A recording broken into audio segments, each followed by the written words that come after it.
Hello, how are you? My name is Darren Moore. We're here at the Manhattan Center. I am the chief engineer here, and we are in the log cabin studio. We also call it the Fuse Box here on 34th Street in Manhattan. As you can see, this is our premier facility down here for doing music production. And today we're going to meet with the guys from TC, talk about all the wonderful gear they make and how we use it in recording.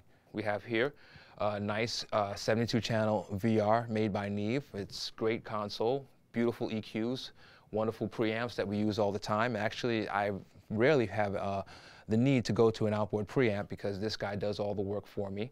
Great speaker system. We use a few different reverbs and stuff. What I notice in my rack here is that I always have two in every room, two of the TC 2290s, the best delays you can ever imagine. If you've got a vocal that's going to be on a record and you want nice warm trails but not too obtrusive, something that reminds you of classic record sound, it's going to be, the vocal's going to be very much in front of the music and kind of naked, and you want to warm it up and surround it with some nice flavor. The TC does a great job for that. This is another favorite of mine, a TC Electronics 1210 Spatial Enhancer. Spatial Expander and Stereo Chorus. It's a great device, great device. I use it a lot to give stereo packages coming out of Pro Tools or coming out of some kind of recording system nice width and depth, and fatten them up, fill up the tracks better. It's great if you want to use it to give a guitar package some extra flavor. Oftentimes I'll put it on some background vocals to make them sparkle and sound nice and crispy without taking over the whole track.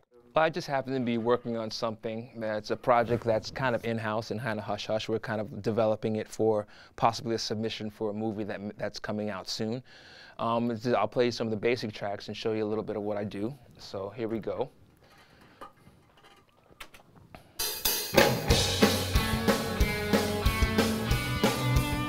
So, record a lot of live drums here, which is nothing sounds as good as live drums on a record. And then if you have a great drummer, it's even better. So here you are. It's a multi-setup, multi-mic setup for the drums. I usually use about 10 to 12 mics on drums. Couple on the kick, couple on the snare, because that's where you want the most flexibility in tone and presence. Then you want to put one on the hi-hat, one on each tom. Sometimes we even do two on each tom if you want that really big John Bonham rock and roll sound. This one we kept it to one on each tom. And then a nice pair of overhead mics, something, you know, some condenser with a great frequency range, and it can handle a lot of level. Now, once you've done that, you want to put some reverb on it, make it sound like it's in a nice big room, make the snare pop, and get the cymbals to shimmer a lot. You know, we throw a little bass in there. A bass is a very temperamental instrument to record a lot. It depends on the instrument and what you use to record it with. Oftentimes, I'll take a direct signal from a bass. That way I have the most control and most flexibility on it, meaning don't go to an amp, just go straight to some kind of direct inject box. If you want more low frequency and to move more air, plug it into an amp, fire it up in the room, put a mic right on the cabinet, something with a nice big large diaphragm on it. Even a dynamic mic with one of those will work. And you want to make sure you get enough punch and enough low end, so that's balancing between the low frequency, the under 100 set, and the mid-range, the tight mid-range, upper mid-range between 1 and 3K. That's a good place to start. And then of course when you're working on a pop record, there's going to be plenty of guitars in it. This record has a lot of guitars in it.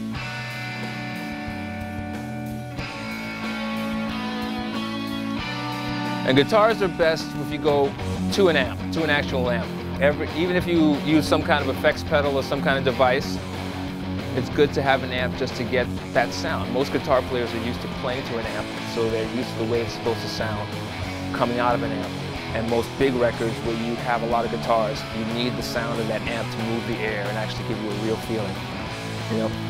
And I'm not against recording it direct and then reamping it, but I always like to go to an amp and put a microphone in front of the amp. And actually I use 2 or 3 different microphones when I record guitar amps. And then we stack them and fatten them up and they all sound great. And I'll play a little bit.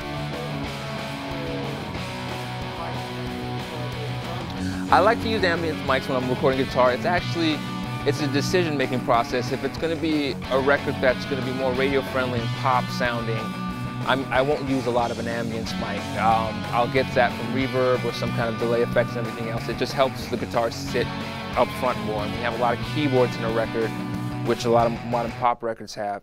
it becomes hard to distinguish a guitar from a keyboard when you have a lot of ambience on it.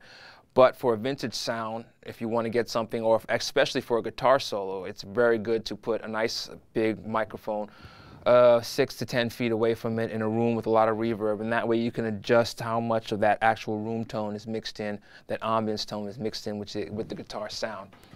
It's a good way to work. It's a good way to work if you have the room and the space. It's always good to capture one, whether you use it or not. And once you capture it, you have it. And that's some good stuff there. So, you know, I'm also going to go and show a little bit of how TC helps me get records done and making things sound the way I want to sound. Now, one thing I like to do, I will go back to that 1210. I use it to fatten up things spatially. Like, as I said, I'd use it on background vocals to give them a sparkle, give them some movement internally against, you know, the static vocal that's going to be in the center and everything else. But another clever trick I like to do with it is to throw it on the overheads. So I'll take that here and I'll solo it here with a bit of little that TC in the overheads coming up. And I can actually make it sound so you can hear what's going on. And that's pretty much what the TC is doing. And it's got a little flangy, a little flaziness. It's giving those cymbals a little presence, a little extra presence, and that snare is giving it a little motion. So with that, you can add a little bit of the drums back into it. Now that's a little too much, but just sneaking that in there gives you this flavor that's amazing. It gives space and everything to the drums and gives the cymbals sparkle and presence on top of everything else and some depth. And that's one thing I like to do, TC stuff. Another great thing to do with TCs, works really nice on guitars too, do that spatial enhancement thing. But I have a little delay happening on this guitar, and it's coming from the TC.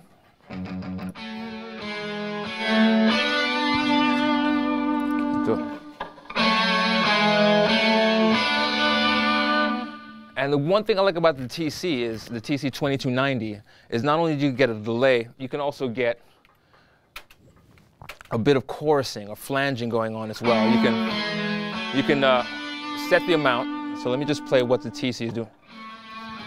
If you can hear, oh, we got a little noise. Fix that. Okay. Always listen to what you're working on. Cool.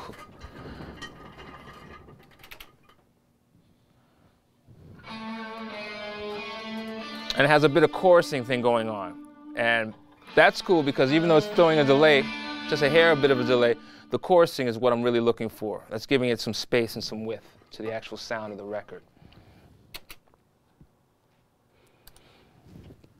Another great use for that TC 2290 is, as I said before, lead vocals. Oftentimes you build a record and you put some delays to give stuff space and everything else, and it's hard not to go too far and make everything mushy and washed out with delay. So we back it off a little bit, but the good thing about the TC delay is that it's very smooth, it's very full range. You can EQ it or affect it various ways from within the actual box. You can add some flanging, some chorusing to it and everything else.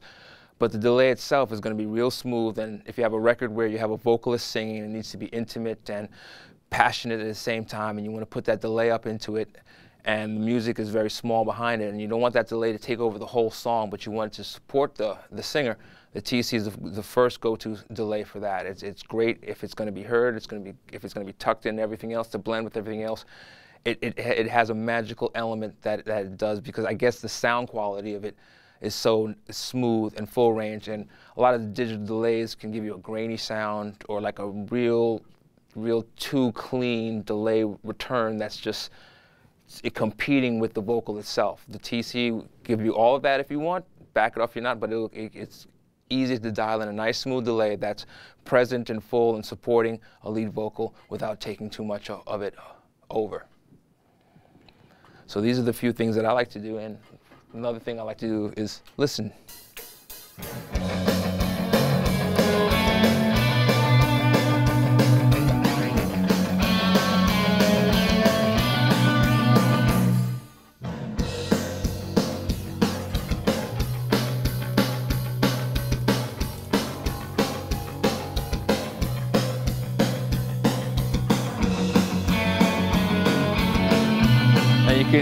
You can hear that TC chorusing delay giving those guitars some real depth.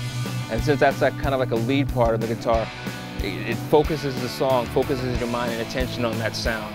And again, if you listen closely to the drums, they have more space now with that spatial expansion going on and that flanging kind of chorusy thing, stereo chorusy coming from the 1210. Now, you know, that helps me a lot, because when you're making a record, a lot of people are listening on headphones, some people are going to listen on stereo, some people are going to play it at a nightclub, some people are going to play it at an arena. And you want it to sound huge and wide in any department, in any place where it's going to be heard. You want it to take over the whole field of vision sonically, so that your listener, no matter where they're placed, they feel like the music is surrounding them and engulfing them. And I think the TC stuff works great for that. We also use the System 6000. We like to use that a lot. That's great for the spatial surround stuff. We have another great studio upstairs that we do a lot of production work for television and film where they need surround. And the TC helps us to easily give you one device that's going to build a surround reverb, and in the box adjust how much is going to happen in the rear speakers, how much is going to be focused in the front, how to swirl a sound, or like, you know, swirl a tail of an effect around in the speakers. So if you want to give someone the effect that the music is spinning around their head, the TC allows you to do that quite easily. And these are some great devices, some futuristic stuff these guys are making. I myself love the Polytune that you guys make. Like as I said, down here in this music room, we do a lot of live recording with musicians, and guitar players come in. If you see on the wall, we have great Gibson guitars hanging up there and some Epiphone guitars. And a lot of the people that come here and work like to come because they can grab a SG or grab a Les Paul and plug it into our Marshall or into our Fender amp. I got some good mics on it, and they know the tone that they're going to get is going to be exactly what they're looking for quite easily. Then you got to stay in tune if you want your tone to be good. And this buddy works better than anybody else, and we leave it in line. It's a true bypass. So when you click it off and when you don't need to tune, you don't have to be worried about any electronics encumbering the signal that you're recording. But when you click it in, I find, being a guitar player myself and using several of these tuners over the years, that just the accuracy of getting the guitar in tune quickly with this guy. It has a nice bright LED screen on it. It has that cool polyphonic tune feature, so if you think something's a little out, strum open strings and you can see right away which string is the offender, which is sometimes what we're always looking for. And when you're trying to tune a guitar for, you know, great rhythm guitar parts or even lead parts, a lot of times you want a real precise tuning, because that'll make the guitar sing. It'll make the tone and sweetness of the guitar come out if everything is tuned nicely and the proportion between the tuning of the individual strings is correct. This guy, I find, works so quickly and easily for that it doesn't impede our sessions recording. And you know, we use studio guitars. They don't have all the mechanics on them that live guitars have, you know, the locking tunings and the pegs and everything else. We use a lot of guitars that are studio guitars, which means it's just guitars, strings, everything's clean and nice and set up perfectly. But before every take, we turn on the tuner, look and see, and make sure we're totally in tune, and then we go for it. And this guy helps a lot, the Polytune.